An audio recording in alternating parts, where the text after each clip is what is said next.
Hello and welcome to this training video of the Nebraska Realtors Association related to the new form, the Realtors Compensation Agreement. My name is Ann Post. I'm an attorney with Rembolt Ludke Law Firm, which serves as counsel for the Nebraska Realtors Association. First, let me start by providing some context for this video. This is a training video relating to the form agreement, a new agreement from the Nebraska Realtors Association, the Realtor Compensation Agreement. This video and the form itself do not constitute legal advice. While this is a fantastic tool to serve the needs of the Nebraska Realtors Association's members, if circumstances arise, members should always consult individualized legal counsel to ensure that the terms of any transaction are appropriate for their individualized transaction. With that, let's move on to the agreement. First, I want to start with an introduction to the Realtors Compensation Agreement, as this is an absolutely new form to the Nebraska Realtors Association. This new form is intended to be used in the situation where a realtor is going to be compensated by more than one party. For example, where a realtor is going to be compensated by both the buyer's side and the seller's side of a transaction. This form was drafted to meet the needs of both the listing agent or seller's agent side of the transaction and the buyer's agent side of the transaction. Specifically, under the National Settlement Agreement, any MLS participant that is going to make an offer of compensation to a third party must disclose that fact in writing to the seller, and that disclosure must include and specify the rate or amount of such payment. So, this agreement addresses that need under the settlement agreement. It also meets the need of the buyer's side under Nebraska licensing law, specifically if a realtor is being compensated by more than one party, for example, by the buyer's side and the seller's side of an agreement, that this must be disclosed in writing to all parties. All parties must sign and date the disclosure, and it must be retained in the files of that agent. So again, this is a new form meant to draft it to meet the needs of both the buyer and seller side of the transaction, to meet the needs of licensing law and the new settlement agreement. So with that, let's walk through the form itself, again, starting at the top. First, you will notice, again, at the very top of this transaction, we have our acknowledgement that the parties acknowledge that commissions are not set by law and are fully negotiable. Again, this has always been the case, but with this acknowledgement at the very top of the agreement, this clearly discloses that to any buyer or seller that is going to be asked to sign this agreement, that the commissions are fully negotiable, and this keeps it as top of mind as we start working through this agreement. Next, we move to the first paragraph with a description of the parties. As you see, this first refers to buyer. That buyer that has entered into an agreement with the buyer brokerage, it refers to the buyer agent.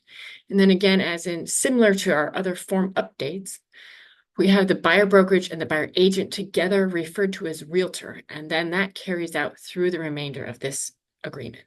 I do want to note while we're here that this agreement contemplates it is required to be signed by both the buyer agent, the buyer, as well as any seller licensee and the seller themselves, by all four parties. Next, let's move to paragraph 1.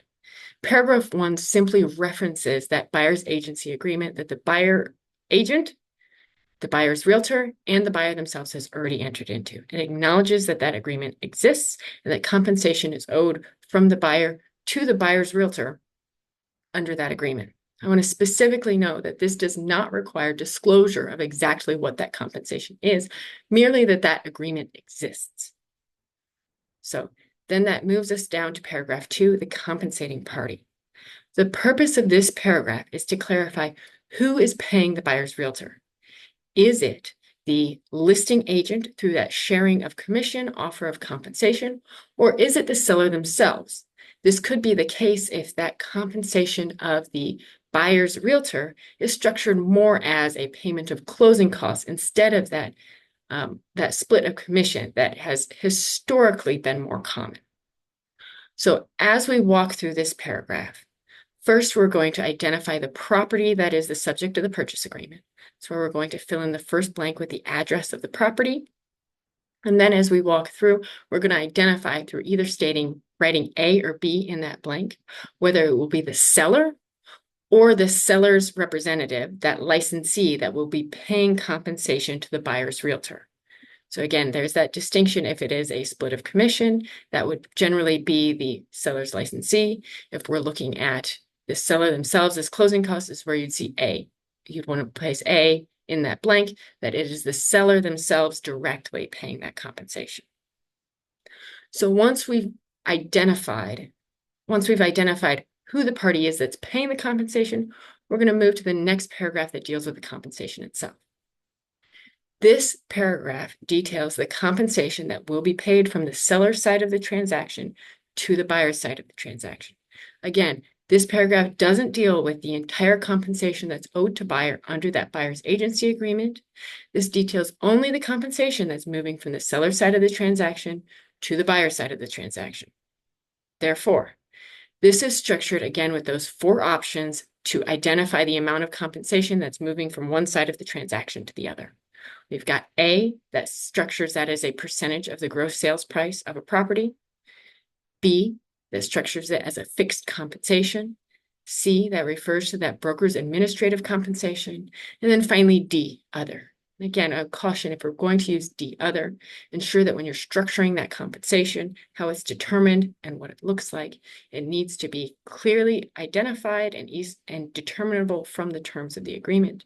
And you need to ensure that it is structured in accordance with Nebraska licensing law and realtor ethics. So finally, once that A, B, or C is identified, A, B, or C, or A, B, and D is identified, those letters need to be filled in that blank in the body of paragraph 3. So we identify first the amount in the subparagraph, and then all of the paragraphs that correspond with how that compensation will be paid. Once we've moved through compensation, we have a few more of the logistical details of the agreement. So first, in paragraph 4, deals with payment. This again reiterates that compensation is payable upon closing of the purchase of the property. Again, as stated before, it's payable to realtor. Realtor includes the brokerage and the realtor. Nebraska law requires payment is made to the broker and then through the broker to the realtor. This again reiterates that compensation is paid at closing, where pursuant to comport with Nebraska licensing law that requires that payment be paid only at closing or termination of representation. That moves us down to paragraph 5.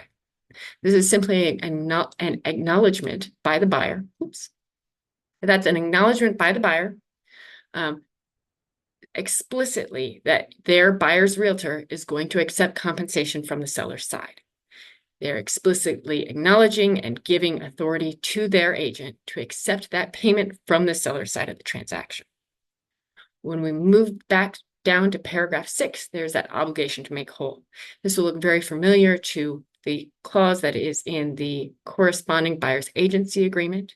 This is just reiterating and acknowledging that requirement, that where you're in the situation where there is an offer of compensation, but that the offer of compensation from the seller side of the agreement is not as much as the agreed to compensation in the buyer's agency agreement. That buyer can still accept that compensation from the seller side, but that the buyer is still going to have the obligation to their realtor to fill that gap, to really make them whole on that commission, ensure they receive the full amount of the commission. Finally, we move down to paragraph 7. This is the paragraph that deals with legal terms of the agreement, acknowledging that this is a valid, legal, and binding agreement, and the parties acknowledge that they are going to be bound by this agreement. Finally, that moves us into the signature block. Again, as we've referenced above earlier in this video, that this agreement is contemplated. It is contemplated to be executed and acknowledged by both the buyer and the buyer's realtor, the seller and the seller's realtor. Again, that's to meet those requirements for both the buyer side of the transaction and the seller side of the transaction. Also, I will reiterate that when we use this form, we're acknowledging the compensation that's moving from the seller side of the transaction to the buyer side of the transaction. But what we're not doing is explicitly stating how much each the buyer side or the seller side is being paid in compensation. So we're acknowledging that the transfer of funds from one side to the other without disclosing all the details of either side. So with that, that is a summary of this new form, the Realtors Compensation Agreement. We really appreciate your time listening to this video and working through this form with us. It is a privilege of the Nebraska Realtors Association and Rembolt Ludke Law Firm to be able to provide this resource and be able to provide a resource and work with the members of the Nebraska Realtors Association. Thank you for your time.